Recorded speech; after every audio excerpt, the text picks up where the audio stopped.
श्री जगद्गुरु तुकोबराय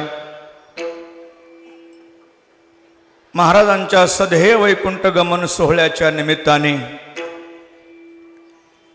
प्रतिदेहू श्री क्षेत्र पावनधाम संस्थान औरंगपूर आपण सर्वजण या पुण्य पावन पवित्र भूमीमध्ये श्रीमंत श्री जगद्गुरु तुकोबरायांच्या सदेह वैकुंठ गमन सोहळ्याच्या निमित्तानं एकत्रित आलेलो आहोत। संपूर्ण जगताच्या इतिहासामध्ये 350 वर्षापूर्वी महाराजांनी जी दिव्य आणि अलौकिक क्रांती केली, ती क्रांती मागेही कुणाला करता आली नाही, पुढेही कुणाला करता येणार नाही। अन्न त्यागिते दिव्य लोकास नेली, दिव्य लोकाला आपलं हे शरीर घेऊन महाराज ज्या दिवशी गेले त्याला आपण बीज म्हणतो। अशा या बीजेच्या महापर्वणीच्या काळाच्या निमित्तानं आपण एकाने एकत्रित आहेत। तुकोबरायांच्या विचाराची उंची जेवढी आहे, तुकोबरायांचं वारकरी संप्रदायाच्या दृष्टिकोनातून जे कळसाचं स्थान आहे, संपूर्ण मानवी समाजाच्या हृदयामध्ये ज्यांनी जागा केलेली आहे, नव्हे वारकऱ्यांचं हृदय ज्यांनी व्यापून टाकलं ते तुकोबराय ज्ञानोबा आहेत, मधले सगळे संत घ्या। आणि म्हणून संपूर्ण आकाशालाही गवसणी घालणारे तुकोबराय, पूर्ण ब्रह्मरूप ज्यांची अवस्था आहे, अशा महाराजांचा हे उत्सव भव्य व्हावा। तुकोबराय वारकरी संप्रदायाचे कळस आहेत, तर उत्सवातलाही तो कळस असला पाहिजे। बाकीचे उत्सव तर आपले वर्षभर चालूच असतात, पण वारकरी संप्रदायाचे कळस महाराज आहेत म्हणून उत्सव कळसासारखा व्हावा, हा हेतू या परिसरातील प्रत्येक भाविकांच्या मनात आहे, याच्यात काही शंका नाही। माझ्या एकट्याच्या मनात आहे असं नाही, कारण या प्रत्येकाच्या मनात आहे। आणि म्हणून आज एवढा समाज, प्रत्येकाला वाटतं की माझे तुकोबराय आहेत आणि तुकोबराय करता मला त्या ठिकाणी जायचं आहे, त्यामुळे आणखीन माणसं पायी येतातच आहेत, रस्त्यानं चौकून पायी चालू आहेत आणि भगवंताचं तुकोबरायचं नाम घेत जायचं हा संकल्प इथल्या जवळजवळ नाही म्हणलं तरी 200 गावाची नोंद आपल्याकडे आतापर्यंत झाली आहे। त्याच्यामध्ये पुणे, सातारा, नाशिक, औरंगाबाद या सगळ्या परिसरातील, आपला बीड परिसर तर उस्मानाबाद हे परिसर तर आहेच आपल्या मराठवाड्यातील जिल्हा, पण बाहेरले बेन आणखीन मंडळी येतात। आज या ठिकाणी हरिभक्तीपरायण आमचे परमस्नेही केशव महाराज सारोग शास्त्री या निमित्तानं या ठिकाणी उपस्थित आहेत। त्याचबरोबर पहिल्यापासून पावनधाम संस्थानच्या निर्मितीपासून एक तुकोबरायाबरोबर जसे अनगड शहाबाबा फकीर होते, तसे आमचे चाचा न चुकता दरवर्षी कीर्तनाला येतात। आपण तुकोबरायाच्या चरित्रात अनगड शहाबाबाचं चरित्र ऐकलं, चाचाही या ठिकाणी आहेत। त्याचबरोबर आपल्या भागातीलच एक राजकीय एक वैभवशाली व्यक्तिमत्व राजेसाहेबजी देशमुख, राहुलजी सोनवणे, दाईसाहेब लोमटे आदी करून अनेक मान्यवर आहेत। इथं बसलेली प्रत्येकजणच एक आपापल्या वेगळ्या उंची गाठून बसलेली आहेत। उंचीवर बसलेले बी उंचीवरच आहेत आणि खाली बसलेले बी आपल्या आपल्या जागेवर उंचीवरच आहेत। त्यामुळे त्या सर्वांच्या उंचीच्या पुढं मी लहान असल्यामुळं मी तुमच्या चरणी नतमस्तक होतो, एवढंच आहे। त्याचबरोबर ज्यांचं अन्नदान दरवर्षी एवढा मोठा लाखो समाज दिवसभर संध्याकाळी 9-10 वाजेपर्यंत अन्नदान या ठिकाणी व्हावं, असे अतिशय अन्नदान करण्याचा मनातला संकल्प आणि अन्नदान करण्याची वृत्ती आमचे संस्थांच्या निर्मितीपासून सहकार्यात असणारे श्रीयुत दादासाहेब जे गोरे दादा म्हणतो मी त्यांना, कारण दादासाहेब म्हणून त्यांचं नावच गोरे, त्यांचं नाव इंद्रदादा आहे पण मी दादाच म्हणतो. गोरे दादा व्यासपीठावर आहेत. नामदेवरावजी गोरे साहेब, त्यांचे चिरंजीव आणि गोरे परिवार यांच्या वतीनं हे अन्नदान दरवर्षी अतिशय श्रद्धेनं या ठिकाणी होत असतं. पण नामदेवरावजींना काहीतरी थोडी कामाची अडचण आल्यामुळे येता आलं नाही, पण दादा या ठिकाणी आले आणि नामदेवरावांचे चिरंजीव आहेत. हां, परंपरा पुढं चालवण्याकरता ते दादाने लावून दिलेलं आहे. दादांचं सांगणं एकच असतं, हे परंपरा खंडित झाली नाही पाहिजे, किती लागू द्या. ही साधी गोष्ट नाही महाराज.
माझ्या वडिलाची मेरा शिगा देवा म्हणून नामदेवरावांची चिरंजीव या ठिकाणी आहेत.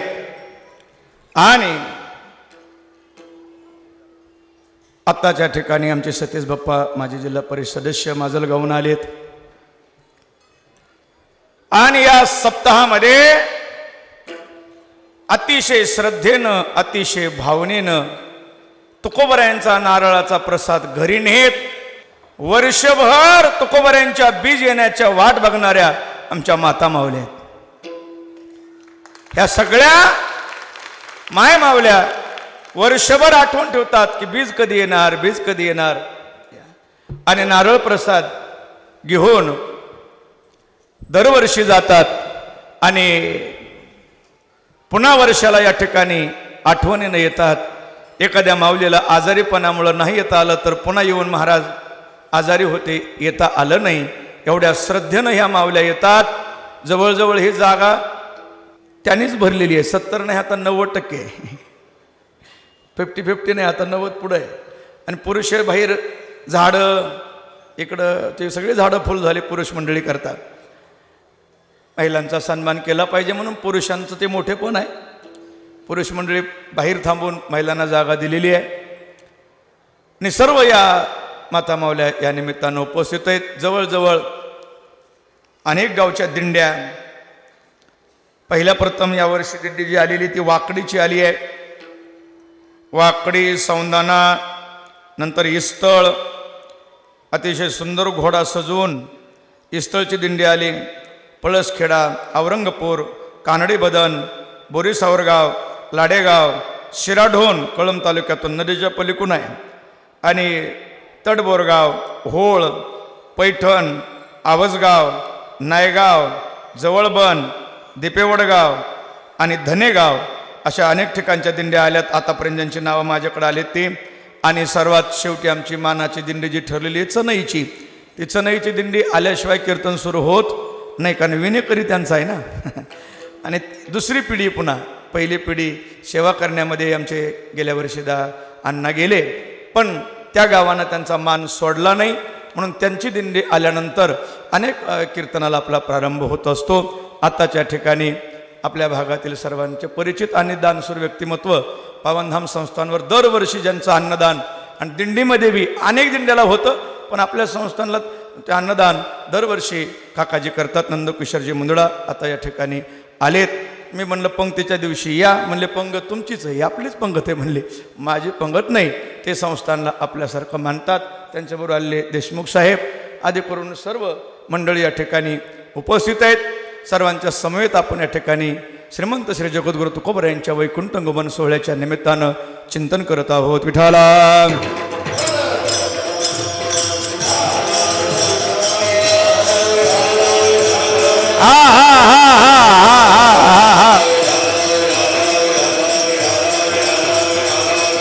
असो, समाजाला योग्य दिशा देण्याकरता येण्याची गरजही नसताना दुःख सहन करून जे येत असतात त्यांना संत म्हणतात.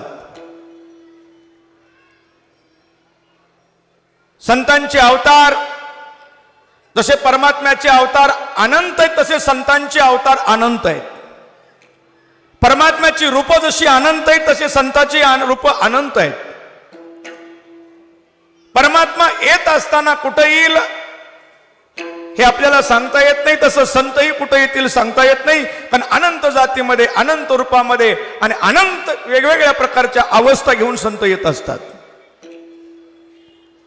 समाजामध्ये केवळ आणि केवळ शांती प्रस्थापित करण्याकरता ज्यांचं येणं असतं त्यांना संत म्हणावं.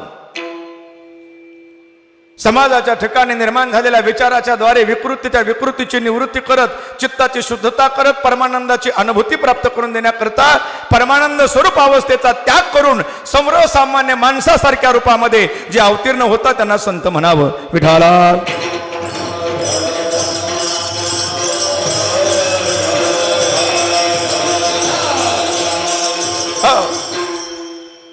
वास्तविक संतांना यावं लागतं असं नाही,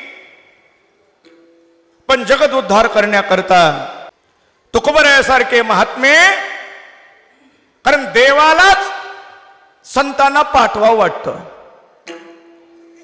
पण त्यांना येण्याचं बंधन नाही. म्हणून महाराज म्हणतात, आलो म्हणे तुका मी नामाचा,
तुकोबरा म्हणतात, मी आलोय, मला पाठवलं. जगाचा मालक परमात्मा वैकुंठामध्ये ज्यावेळेला बैठक बसली की कलियुगामध्ये जनमानसामध्ये सद्वर्ती सदाचार निर्माण करण्याकरता, आनंदाची अनुभूती निर्माण करून देण्याकरता कोण जाणार कोण जाणार. आणि मग नामदेवराय म्हणले मी जाणार. आणि मग नामदेवराय तुकोबरायाच्या रूपानं आले. जगद्गुरु तुका संप्रदाय सकळाचा येथोनिया, संपूर्ण संप्रदायाचं मूळ तुकोबरायापाशी आहे. कलियुगामध्ये सुखाची वाढ करण्याकरता वाढावया सुख, भक्ती, भाव आणि धर्म याची सांगड आहे. धर्म वाढल्याशिवाय भक्ती वाढणार नाही, भक्तीशिवाय भाव नाही, भावाशिवाय भक्ती नाही, भक्तीशिवाय धर्म नाही. आणि त्याच्याशिवाय सुखाची अनुभूती वाढत नसते. कारण सुखाकरता भक्ती करावी लागते. भक्ती करत असताना भोगातून वृत्ती निवृत्त व्हावी लागते. आणि भोगातून वृत्ती निवृत्त झाल्यानंतर त्यागाची प्रवृत्ती जागी होते. आणि त्यागाच्या प्रवृत्तीमध्ये जे साधना घडते ती भक्ती असते. आणि ती साधना आनंदच देत असते. विठाला विठाला हा हा हा हा. आणि म्हणून तो आनंद देत असताना एक गाव, एक तालुका, एक जिल्हा, एक जात, एक देश, एक पंथ नाही, वारकरी संप्रदायाची व्यापकता आहे. विश्वबंधुत्वतेचा सिद्धांत जगाच्या समोर आम्ही मांडलेला आहे. विश्वातल्या प्रत्येक प्रत्येक व्यक्तीच्या सुखाचा विचार हा वारकरी संप्रदाय करतो आहे. विश्वातल्याच नाही महाराज, अवघाची संसार सुखाचा करीन.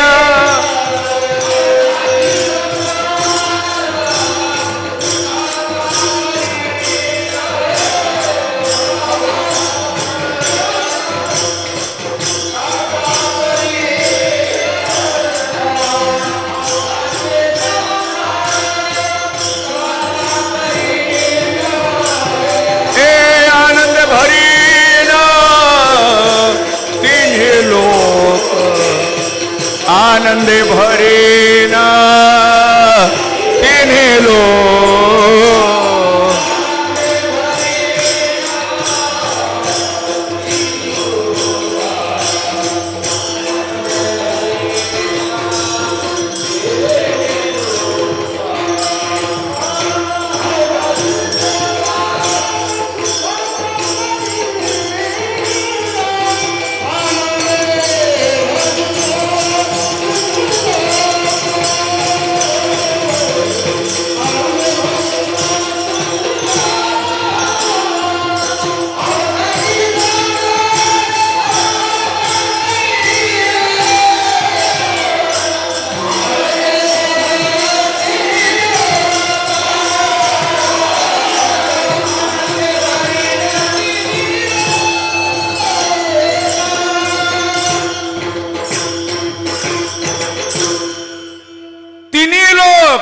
अवघाची संसार सुखाचा करीन, आनंदी भरीन तिन्ही लोक.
काय येतात संत सेवितो हा रस. आम्ही जे रसाचं सेवन करतोय कुठं? ब्रह्मपुरे वास. ब्रह्मपुरामध्ये राहून ब्रह्मरसाचं सेवन करणारे महात्मे संत तुम्हा आम्हाला ब्रह्मरसाचं सेवन करविण्याकरता दुसरं काही हेतू नाही. आणि ज्यांनी दुःख दिलं त्यांनाही सुख देण्याकरता म्हणून संत आहेत. संतत्व काय महाराज, संतत्व कळणं तेवढं तसं सहज सोपं नसतं. कारण संतत्वाची अवस्था जाणण्याकरता त्या अवस्थेत जावं लागत असतं. म्हणून मी एक वाक्य नेहमी वापरत असतो की आपल्या फुटपट्टीनं दुसऱ्याची उंची मोजता येत नसते, कारण त्याच्या उंची एवढी आपली पट्टी नसते. आणि मग पट्टी जर कमी पडली तर उड्या मारून पाय मोडून घेण्याचा धंदा होत असतो.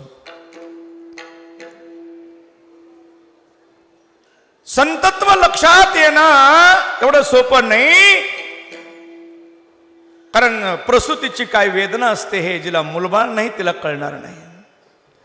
आज आम्ही तुकोबरायांचं दर्शन करून जीवनाला धन्य होतो, पण तुकोबरायांच्या जीवनाचं ज्यावेळेला आपण जीवन दर्शन करू त्यावेळेला कळतं की तुकोबराय काय अवस्थेत आहेत. संतत्व कसं लक्षात येईल महाराज? तिला संतत्व दिसतच असं नाही, कारण त्यांच्यातलं संतत्व पाहण्याची दृष्टी आमच्याकडनं असते. विठाला विठाल.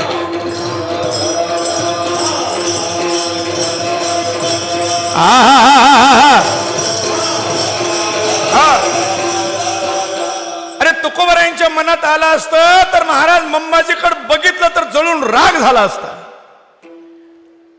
तुकोबरायांचं सामर्थ्य कमी वाटलं तुम्हाला?